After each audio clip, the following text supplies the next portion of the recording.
जी अस्सलाम वालेकुम। मेरे नाम अरशद महमूद है ते मेरा छोटा जिहा चाह् दा होटल है ते मेरे 4 बच्चे ने ते 300-400 रुपये दा बनदा है ते इहदा बच्चेआं दा रोज़गार भी नहीं बनदा। जी 4 बच्चे ने ते इन्हां हालातां नाल मैं पाल रिहा, बड़े औखा टाइम गुजर रिहा है।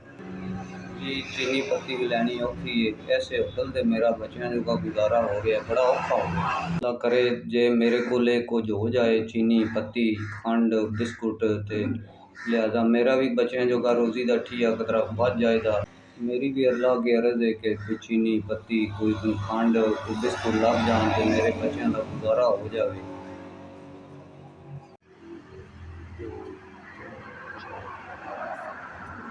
जी ਤੁਹਾਡਾ 4000 ਭੇਜਿਆ ਸਾਡੇ ਕੋਲ ਪਹੁੰਚ ਗਿਆ। ਅਸੀਂ ਚੀਨੀ ਪੱਤੀ ਆਪਣੇ ਹੋਟਲ में छोटे वास्ते बच्चों का रोज़गार बन जाएगा। जी अल्लाह जिंदे बसते रहो ते मेरे वास्ते 4000 रुपया बड़ी थोड़ी मेहरबानी थे, नवाजिश है। जिंदे रहो बसते रहो। जी 4000 कलने की बड़ी बड़ी मेहरबानी थे। जिंदे रहो बसते रहो, आबाद रहे, थोड़े कारोबार च बरकत हो। मेरा 4000 भेजिया थोड़ा ठीक है जी।